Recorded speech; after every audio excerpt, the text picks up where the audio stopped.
And I'm Zilla. We've got a bad one today. Famously bad. There's no point in even trying to pretend this is good. You probably already know. This is Lulu.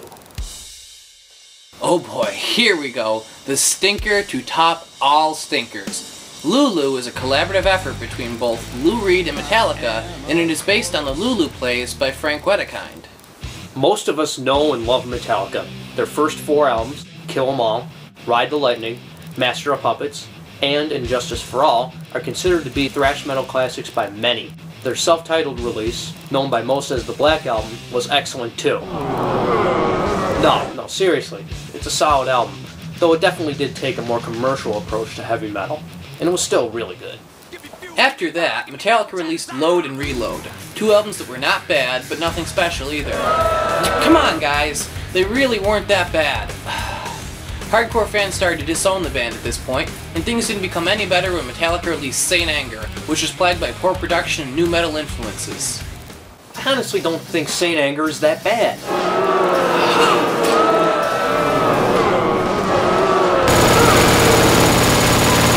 Well, it's certainly flawed though, and is definitely the worst Metallica album. However, 5 years after Saint Anger, Metallica released Death Magnetic, which was a solid album that returned the band to their roots. Even though the album suffers from major brickwalling, the songwriting was a lot stronger. With Metallica going in the right direction, you'd hope that their next release would be even better. Let's take a look at Lou Reed's history first. Now, I bet some people may get upset at me about this and will complain, but I'm just not a big Lou Reed fan. Sorry. Anyways, Lou got his start as the frontman of the very influential band, the Velvet Underground. Their first album, Velvet Underground and Nico, is often considered to be one of the best albums of all time, though I certainly prefer that other 1967 album. White Light, White Heat, Velvet Underground, and Loaded are also highly ranked among Velvet Underground fans and the music community in general. After Loaded, Lou left the Velvet Underground to pursue a solo career. His albums Transformer and Berlin were both critically acclaimed, but Lou Reed lost many of his fans at the release of Metal Machine Music, a double album that consists entirely of guitar feedback. By the way, don't expect us to ever review that shit. After that avant-garde Clue moment, Lou has continued to put out many solo albums throughout the years. In 2009, both Metallica and Lou Reed played together at the Rock and Roll Hall of Fame's 25th anniversary concert, which gave them both the idea of making an album together. However, they did not start the recording process until spring 2011. You would think that a collaboration between 2 objectively great artists would turn out fantastic, right? Well, one would hope so. Some of the best albums in the world were created as a result of collaborations, such as David Bowie and Brian Eno's Berlin trilogy. Though, there's certainly examples out there of collaborations that were terrible as well. We're not even gonna pretend here. You already know this album is an anal fisting abortion. Lulu was released in fall 2011. It is based on the plays Earth's Spirit and Pandora's Box, which show the rise and fall of a young woman named Lulu, who essentially sleeps with wealthy men to get what she wants. Their depiction of violence, suicide, sexuality, and lesbianism pushed the boundaries content-wise during the time. These plays are certainly an interesting subject to write an album about. Indeed. With such thought-provoking subject matter, with music from 2 of the most important artists of all time, what could possibly go wrong? Let's get this autopsy started with the first track, Brandenburg Gate.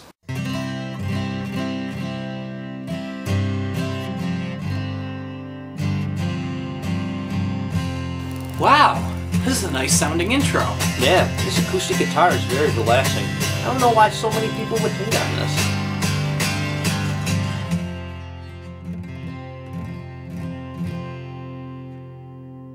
I would cut my legs and tits off when I think of Boris Karloff and Kinski in the dark of the moon.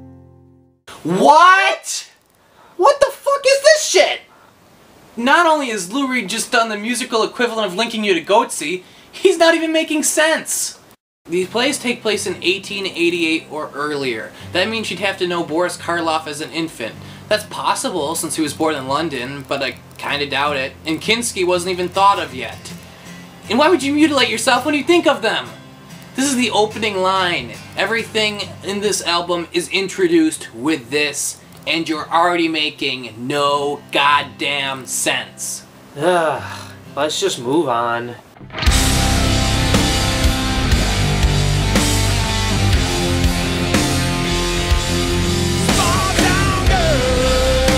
Brilliant choice there. It's not like people are instantly going to think of another song as soon as you mention those 3 words. Even better is this lame-o riff in the background, because it repeats throughout the entire song. Yeah, that's right. Metallica, one of metal's most well-known riff makers, is playing a 3-note riff throughout this entire song, and the drumming is lame too. Come on guys, just wake up and rock! You're Metallica, goddammit! This is just a bad start. Seriously, a 3-note riff? Old school Metallica fans thought Nothing Else Matters was a sellout because its main riffs were just all open notes. I can only imagine what they feel about this. Oh yeah, Lou Reed's vocals too. It sounds like a bad impression of a bad impression of Bob Dylan. And the song just repeats and repeats and repeats and repeats! This is the first song of your album, the hook to pull us in and make us listen to the rest of it. Why would I want to after I've just been hit with a storm of shit bullets? And as the introduction to a concept album, it does nothing to help me understand what's going on. They keep mentioning movies not made yet and actors not born while talking about the Brandenburg Gate, a landmark in Berlin. So we know we're in Germany and that's the only thing that sorta kinda reflects the plays. Well, maybe it's her in the future and the whole story is just told through a flashback. Well, with the way the play ends, that wouldn't really work, but we shouldn't spoil the album for everybody just yet. No. That'd be kind of stupid to just suddenly spoil the ending after telling people how it begins. Well, let's move on to the next song, The View. Terrible show, and I'm sure the song isn't much better. Well, as long as we don't get a guest verse from Rosie O'Donnell, I think we'll be okay. Lars Ulrich is such a great father. He's actually letting his 11-year-old son do the drumming here. Or maybe he just didn't give a fuck. Either or. This is just lame. Both of these artists have made excellent albums, but this is just uninspired and filled with lame riffs. In fact, Lulu won every award at the 2011 Lame Awards. I'm hating this album already. Dear God, it's just painful to listen to. Nothing is going on. The music is lame, the lyrics are the silliest thing I've ever fucking heard, and it just goes on and on and on and on. And the songs aren't even that long, but they feel like it. But I guess there's at least an attempt to make this song more interesting. It has sort of a chorus. I am the root. I am the progress. I'm the aggressor. I am the tablet. These 10 stories. I am the tablet? Introducing the I Metallica, the only tablet that breaks whenever illegally downloaded music is added to it. This manages to spawn more stupidity than the first song, and that's the one that just outright starts talking about dismemberment. The drumming is so bad, a non-drummer or even a non-musician can tell that it's pure butt rock. And Lou Reed's singing, or whatever the fuck that is probably the best on this song, but it's still pretty fucking awful. The riffs sound like something out of Spinal Tap, except those were intentionally stupid riffs. This song's meaning in relation to the concept album can be summarized with its first line: I have no morals. The point is that Lulu is an awful person. This is not that hard to believe, considering this album is named after her. This is already painful. This song was the first song released off the album, and they used it as a preview, and everybody knew it was gonna be shit. And the sad thing is, this is better than most of the other songs on the album. Yeah, seriously. At least it attempts to change things up with an actual chorus. Lou Reed's not as annoying as he is, and there's some effort from Metallica trying to make an actual riff, kinda. But the problem is, the change into the chorus comes off as fucking weird, and the chorus itself is too. This song is strange, but bad, but also strange. This entire album is weird, but it feels like they made this song first, realized it was shit, and then didn't try doing anything for the rest of them. It feels like they tried and failed on this track. I mean, this is the fatal injury of this album's success, and all the other songs are just post-mortem damage. The problem with this album is all the songs are just shittier versions of this song. Hell, it seems like they only managed to write half of this song. It repeats half of the lines for no real reason. The lines aren't really more important than the ones they don't repeat, so why? The big problem with this album is that most of the problems are exactly the same, and all the lyrics are really stupid, so We can't just pick out the stupidest ones like we did with Dedicated to Chaos. I mean, I'm just gonna go randomly pick a section of this song and play it right now, and it'll sound stupid. I want to see you suicide. I want to see you give it up your life of reason. I want to see you on the floor. See, this is all just stupid, and no one involved in this album displayed any remarkable talent that I can at least point out as a positive. Here, listen to James Hetfield's vocal performance. I am the table. I am.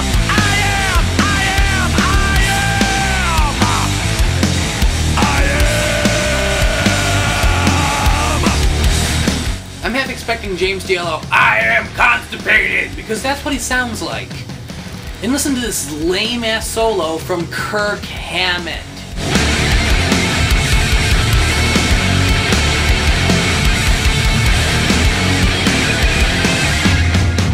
This song is perfect for understanding this album.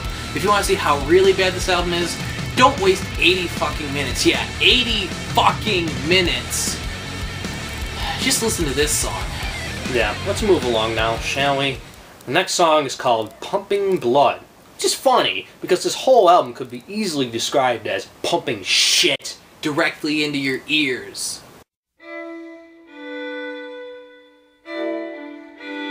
Oh hey, strings. I hope this is the part where the album becomes a progressive rock epic.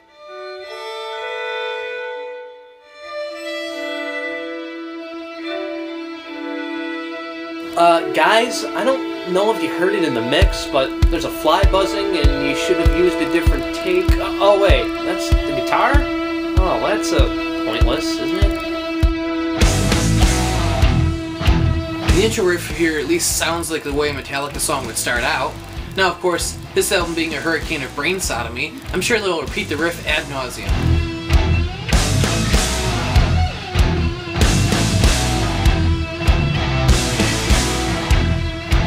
Pumping blood. Please continue. Pumping blood. Pumping blood. Yes, I see. What else? Pumping blood. Pumping blood. Pumping blood. Pumping blood. Why yes, that's what I was expecting. Fucking try next time! This bullshit goes on for over 2 minutes, and then the music is soft and quiet. In a good concept album, we get a huge emotional moment with some really good singing, and then a high note would take us back to the heavy part. Instead we get this. If I'm pumping blood like a common state worker, if I waggle my ass like a dark prostitute, you think less of me? Yeah, so that happens. After we get that 90s boy band breakdown about something, at least we get a different lame riff, and for some reason Lars is trying to hog all the attention with his drums. Would you top me off? Would you top me off as I deepen a curtsy? While you yell out mercy, we grow apart. Would you rip and cut me? Use a knife on me. Wait, what's this song even about? We've pretty much critiqued the music enough. How does this tie into the story? Jack, I beseech you. Jack? Wait! Jack the Ripper? That's how the second play ends. Lou Reed just told you how the play ends right after he got done setting it up. Have you seen Batman Begins? It starts off with Bruce Wayne having his parents murdered, and then he kills Ra's al Ghul and decides to keep fighting crime in Gotham. Okay, let me tell you the middle part now. Yeah, I mean, Jesus. Can you imagine if other concept albums did this? They just broke the entire flow of the story. And you know what? The story is the strongest part of this album, mostly because Lou Reed and Metallica had absolutely no part in it. Now they're just finding ways to ruin that too. Now that this album has jumped the guy who's jumping the shark, let's just painfully continue. Next song, Mistress Dread.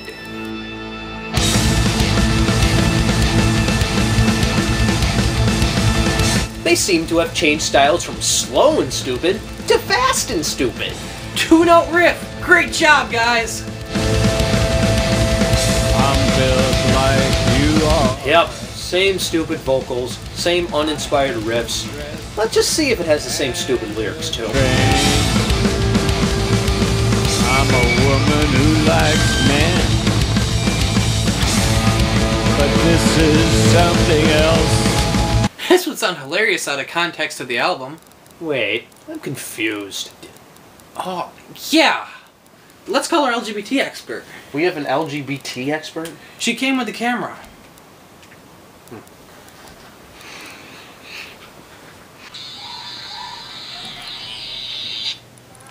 Hello? Hi, we need your help. So you mean I'm not useless? Yeah, we actually need your help. With all the inconsistencies in the first song, I'm assuming we're actually listening to Lou Reed prattle on.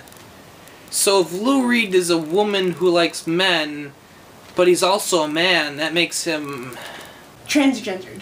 Yeah, but in the first song, he said he cut his breasts off, so I guess that means he was a woman at some point? So he's a transgendered transsexual who changed his gender despite being a straight female? And this song sounds like he's getting with a woman. I'm a woman who likes men, but this is something else. I've never felt such stirrings. I feel like I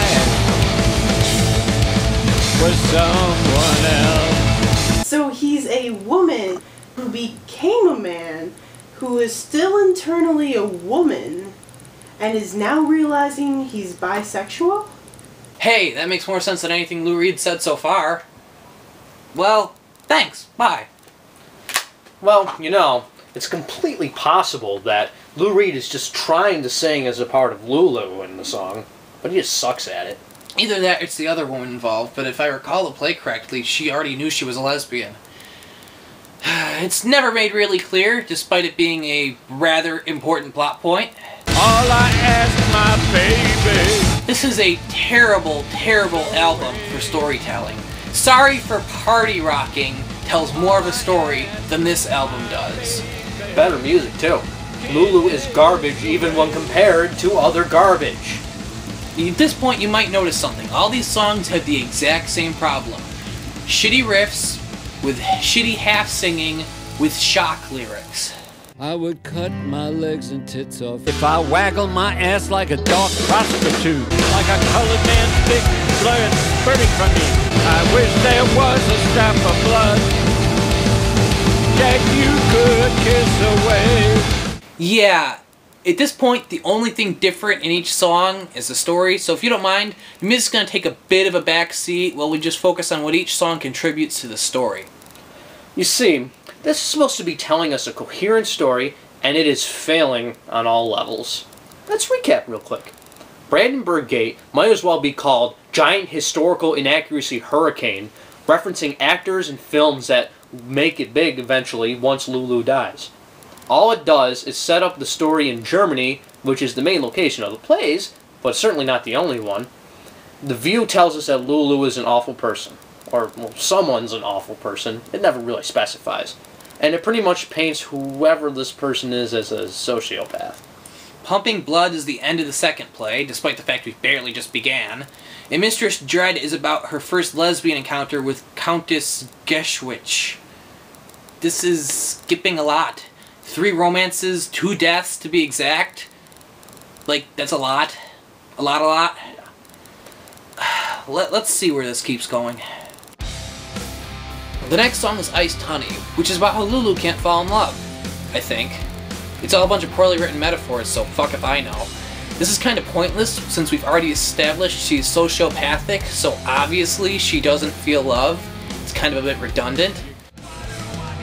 The next song, Cheat on Me, is the exact same thing, but with Lulu questioning why, and never coming up with an answer. So we've had 3 songs pretty much on the same subject, and the only plot points mentioned are the murder and the lesbian romance. Stay classy, guys. The next song, Frustration, is a great way to summarize my feelings on this album, but it's also incredibly confusing. It's from the point of view of another character who is romantically involved with Lulu and wants to marry her. The only hints seen are mentions of a portraiture and a brush, so I guess it's Schwartz the painter or Dr. Gold who took her to have a portrait made or something, I don't know. It also implies that the person wants to abuse Lulu, and the only person who comes close to that was not interested in marrying her. Little Dog is a metaphor for someone. It's not clear who Lulu is trying to insult mostly, because nothing in this fucking album is in any way coherent at all. So, when you try to paint someone in some way through metaphors, I have not the slightest clue who the shitlick you're talking about. Dragon is about... I can barely fucking tell.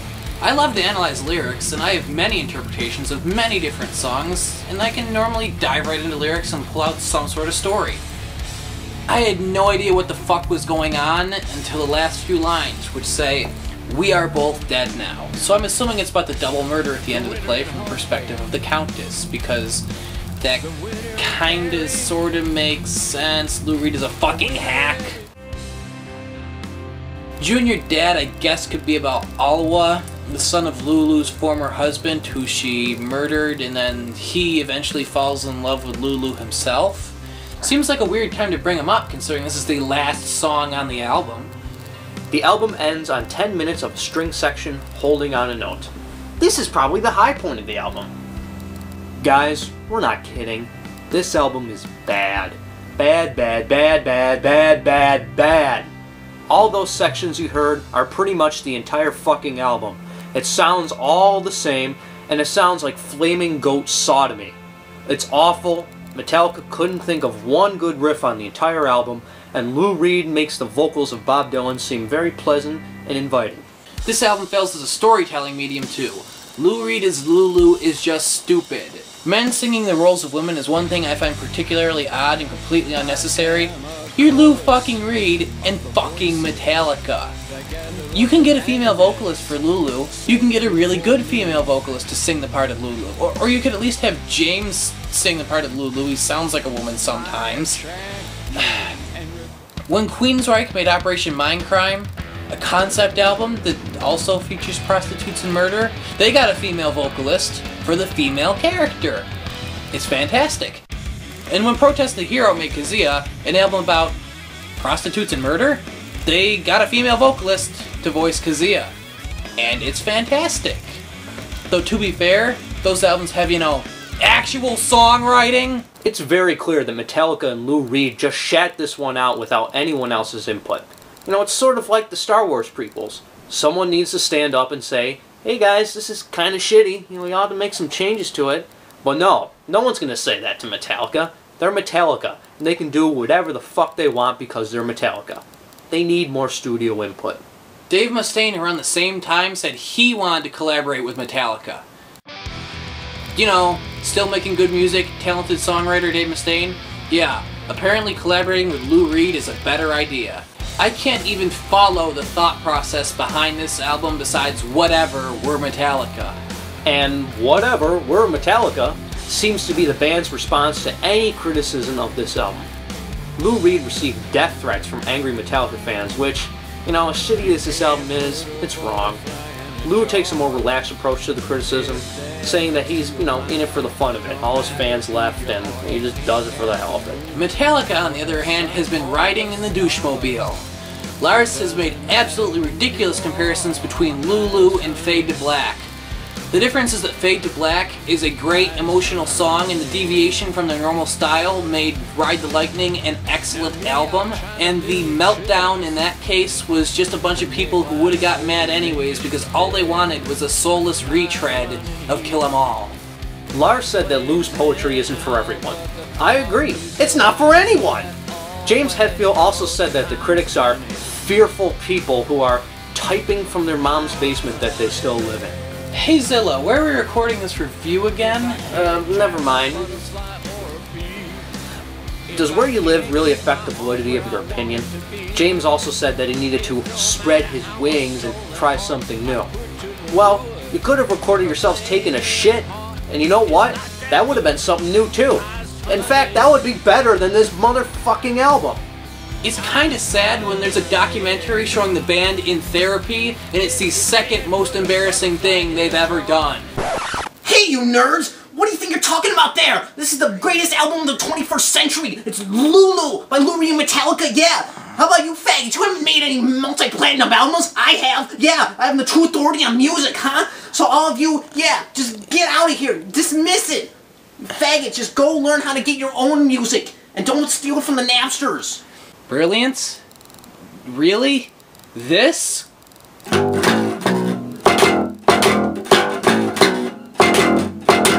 That's brilliant.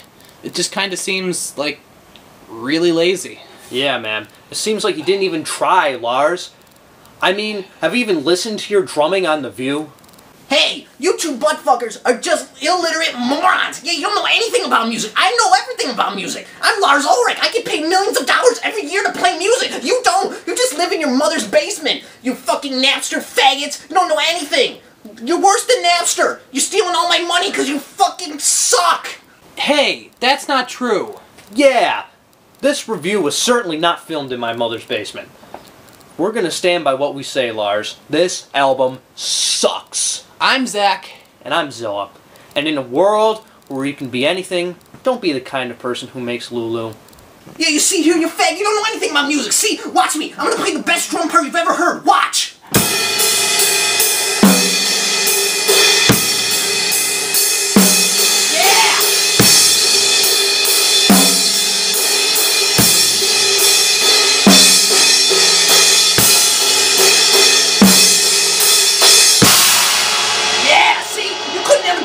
Tried, huh? I get paid millions and millions of dollars to do this stuff because I'm Lars Ulrich from Metallica. We're the best band in the world. You and your bands, you can't do anything out there, man. You just sit there in your garage, you don't do anything. You just sit and complain in your basements. You know, when the Fade to Black was released, it was such a revolutionary community. They couldn't handle it. They couldn't handle the shitstorm that was Ride the Lightning. And now we're making that with Lulu, the greatest album ever. Yes, it is so great. And you just can't see it because you're illiterate. You know anything, you faggots.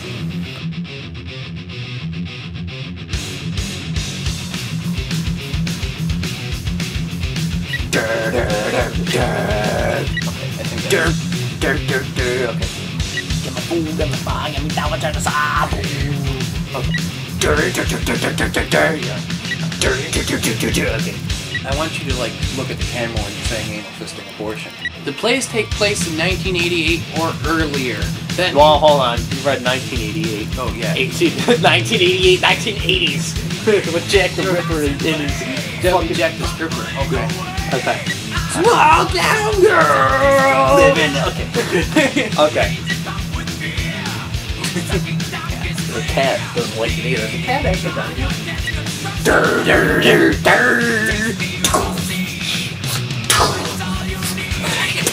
Can't wait for you to say this line. Okay. Here, listen to James Hetfield. If you want to see how really bad this album is, whiz. Waggle my ass on a dog prostitute. Oh Jack, I beseech you. I beseech you, Jack. I'm dreading this album already. Oh, no. I'm a woman who likes men, but this is something else. That is the fucking face camera. That is a face she is making. You know what, it looks fine. Shitty riffs with shitty... I'll cut my legs, waggle my prostitute like a dog dick in my anus. Okay, so... And Frank. Okay. Off the Magic Dragon. Still better than this album. You don't make any of that music. I said music. Okay. Okay.